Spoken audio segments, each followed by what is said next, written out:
नमस्कार, आप देख रहे हैं हरियाणा न्यूज और आपके साथ मैं अनु चौधरी। और वक्त हो चला है सुपर फास्ट 100 का। संसद के मॉनसून सत्र में विपक्ष के निशाने पर केंद्र सरकार है। हाल ही में फोन हैकिंग मामले में के खुलासे को लेकर विपक्ष एकजुट है और सरकार से जवाब मांग रहा है।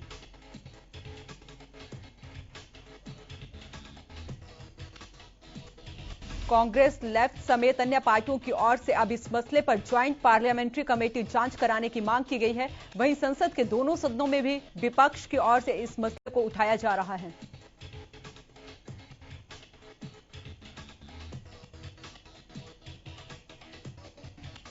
मॉनसून सत्र के दूसरे दिन भी पेगासस जासूसी का मुद्दा गरमाया हुआ है। वहीं संसदीय कार्य मंत्री प्रहलाद जोशी ने कहा कि सरकार और पेगासस मुद्दे के बीच कोई संबंध नहीं है। फिर भी अगर विपक्ष उचित प्रक्रिया के जरिए मुद्दे को उठाना चाहते तो उठाएं। वहीं संसद के मॉनसून सत्र के दूसरे दिन की कार्यवाही शुरू होने से पहले बीजेपी की संसदीय दल की बैठक हुई। इस बैठक में प्रधानमंत्री मोदी शामिल हुए।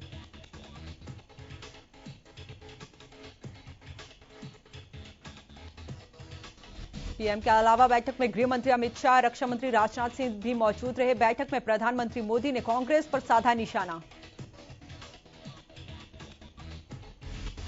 पीएम मोदी ने कहा कि कांग्रेस आरोप की राजनीति करती है। कांग्रेस कई राज्यों में खत्म हो रही है। कांग्रेस को अपने विस्तार की चिंता नहीं है, नकारात्मक माहौल बनाने की कोशिश हो रही है। राहुल गांधी ने ट्वीट कर एक बार फिर सरकार पर हमला बोला। राहुल गांधी ने लिखा कि एक तरफ जनता को लोन लेने के लिए उकसाया जा रहा है तो दूसरी तरफ टैक्स वसूली से अंधाधुंध कमाई कर रहे हैं। संसद में हंगामे को लेकर हरियाणा के गृह मंत्री अनिल विज ने विपक्ष पर निशाना साधा। अनिल विज ने कहा कि सदन में विपक्ष सवाल पूछे तो सरकार जवाब जरूर देगी। विज ने कहा कि सदन में विपक्ष प्रश्न उठाने के बजाय हंगामा कर रहा है। अगर विपक्ष को जवाब चाहिए तो सदन की कार्यवाही को अनुरूप सवाल पूछे। उधर सिरसा में किसानों की गिरफ्तारी और भूपिंदर सिंह हुड्डा के बयान पर विज ने कहा कि धाराएं लीगल ओपिनियन लेकर लगाई जाती हैं और इसमें भी ओपिनियन लगाई गई थी। देश में पेट्रोल डीजल के भाव इस समय ऐतिहासिक ऊंचाइयों पर है। रविवार और सोमवार को पेट्रोल डीजल की कीमतें स्थिर रहने के साथ ही मंगलवार को भी पेट्रोल और डीजल की कीमतों में कोई फेरबदल नहीं हुआ। लगातार तीसरे दिन पेट्रोल डीजल की कीमतें स्थिर रही हैं। दिल्ली में पेट्रोल का भाव 101 रुपये 84 पैसे प्रति लीटर है और डीजल का दाम 89 रुपये 87 पैसे प्रति लीटर है। पूर्वी असम के डिब्रूगढ़ जिले में एक महिला डॉक्टर कोरोना वायरस के अल्फा और डेल्टा दोनों रूपों से संक्रमित हो गई है। एक्सपर्ट ने इसे देश में इस तरह का पहला मामला बताया। आईसीआरसी के स्थानीय अधिकारियों ने बताया कि असम में महिला डॉक्टर को वैक्सीन की दोनों डोज लग चुकी थी। दूसरी डोज लेने के 1 महीने के बाद उनकी रिपोर्ट पॉजिटिव आई। देश में आज 125 दिनों बाद कोरोना वायरस के सबसे कम 30,093 नए मामले दर्ज किए गए। देश में अब रिकवरी रेट बढ़कर 97.37% हो गया। देश में पिछले 24 घंटे में 374 लोगों की मौत हुई। स्वास्थ्य मंत्रालय की ओर से जारी किए गए ताजा आंकड़ों के मुताबिक देश में अब कुल पॉजिटिव मामलों की संख्या 3,11,74,722 हो गई। प्रदेश में भी पिछले 24 घंटे में कोरोना के 30 नए मामले सामने आए हैं, जबकि कोरोना से 56 मरीज ठीक होकर घर लौट चुके हैं। इसी के साथ प्रदेश में रिकवरी रेट 98.65% पहुंच चुका है। वहीं पिछले 24 घंटे में कोरोना से 6 लोगों ने अपनी जान गंवाई है। इसके साथ ही कोरोना से अब तक 9,605 लोगों की मौत हो चुकी है, जबकि प्रदेश में कोरोना के 785 एक्टिव केस हैं। पानीपत के हैंडलूम मार्केट के हालत बद से बदतर हो गए हैं। यहां पर 2000 से ज्यादा व्यापारी कोरोना काल में लगे लॉकडाउन को लेकर परेशान हैं। उनका कहना है कि घर चलाना मुश्किल हो गया है। उन्होंने कहा कि अगर यही हालत रही तो काम धंधे ठप हो जाएंगे। व्यापारियों ने जिला उपायुक्त से इस मामले में बात की है तो उन्होंने कहा कि मामला आपने हमारे संज्ञान में डाला है, इस पर जरूर नगर कमिश्नर से बात की जाएगी। कोरोना की तीसरी लहर के मद्देनजर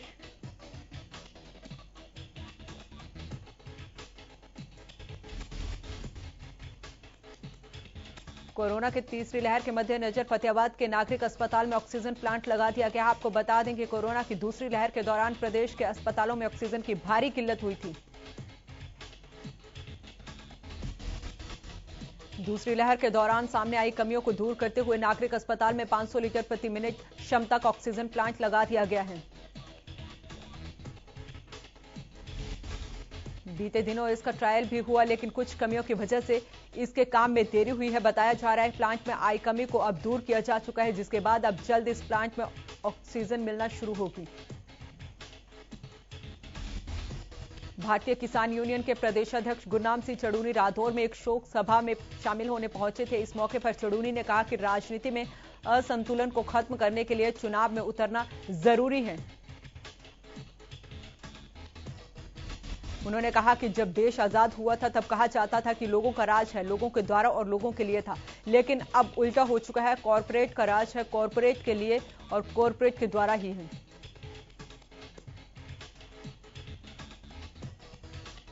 किसान मोर्चा मिशन उत्तर प्रदेश के तहत यूपी में बीजेपी को हराने की नीति पर काम करेगा, जबकि वे मिशन पंजाब के जरिए अपने बीच से ही लोगों को चुनाव में उतारने की बात कह रहे हैं। वहीं 22 जुलाई के संसद कूच पर चड़ूनी ने कहा कि 22 जुलाई से 13 अगस्त तक 200 किसानों का जत्था हर रोज शांतिपूर्ण तरीके से संसद का कूच करेगा।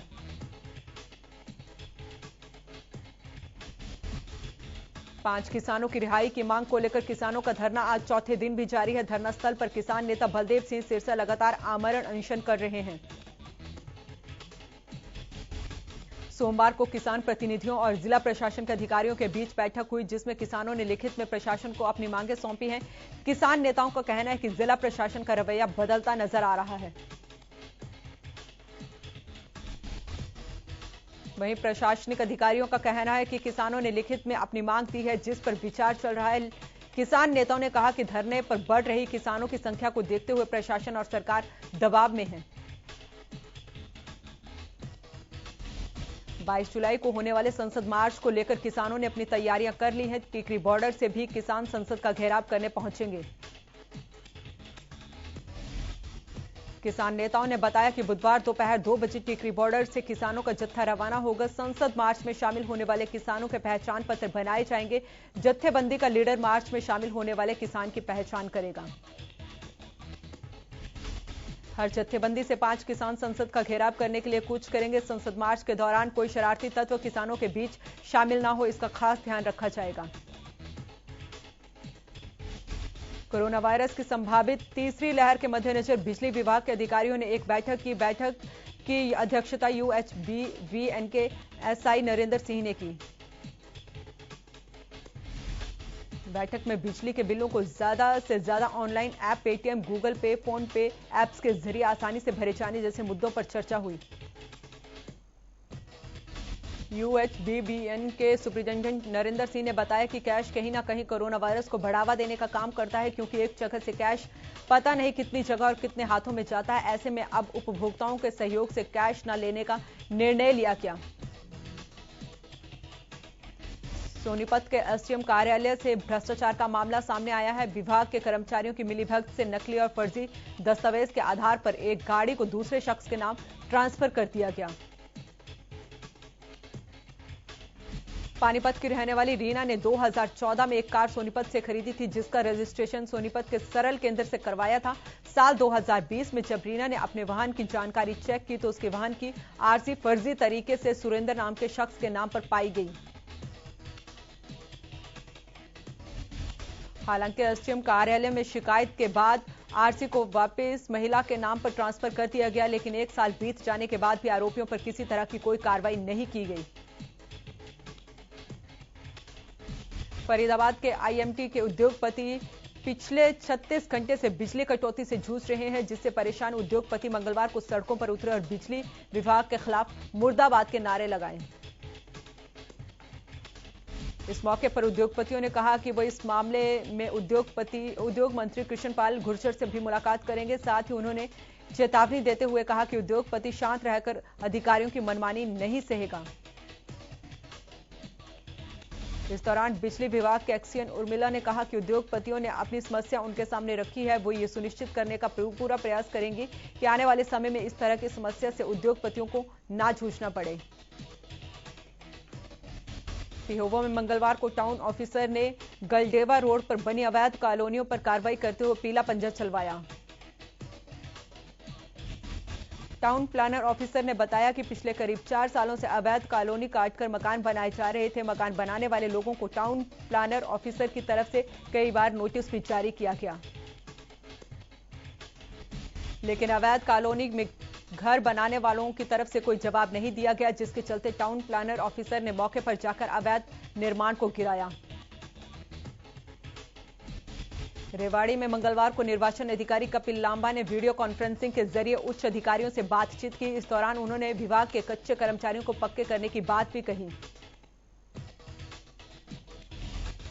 जिसकी वीडियो बनाकर साथ बैठे कर्मचारियों ने वायरल कर दी। अब नायब तहसीलदार कपिल लांबा का कहना है कि उन्हें डर है कि सरकार उन्हें सस्पेंड न कर सकती है।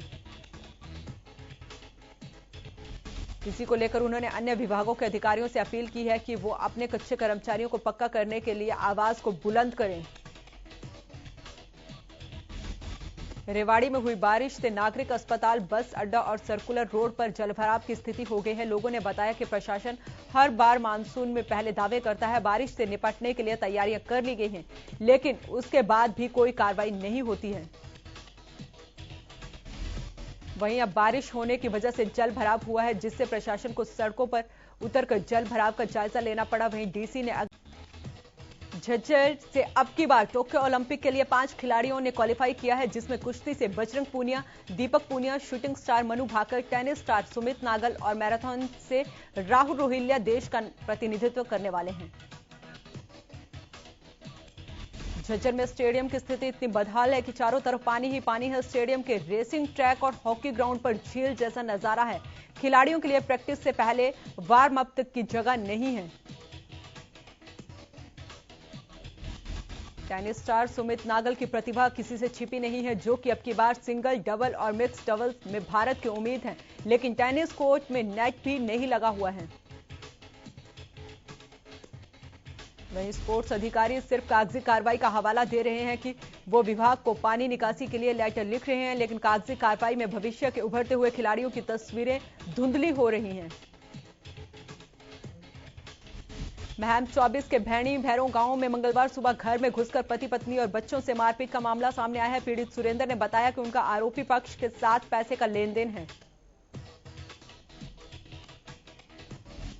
पिछले 1 महीने से उनके बीच आपसी कहासुनी चल रही थी। 2 दिन पहले भी आरोपियों ने उन्हें धमकी दी थी, जिसकी शिकायत पुलिस को दी गई है, लेकिन पुलिस ने समय रहते कोई कार्रवाई नहीं की। मंगलवार सुबह आरोपी पक्ष के लोग उनके घर आए और दरवाजे को तोड़कर घर में घुसकर उनके साथ मारपीट की, जिसमें सुरेंद्र सिंह, उनकी पत्नी और बच्चे भी घायल हो गए। उन्होंने बताया कि आरोपियों ने लाठी, डंडे और हथियार ले रखे थे। घायलों के इलाज के लिए महम के सामान्य अस्पताल में भर्ती कराया गया।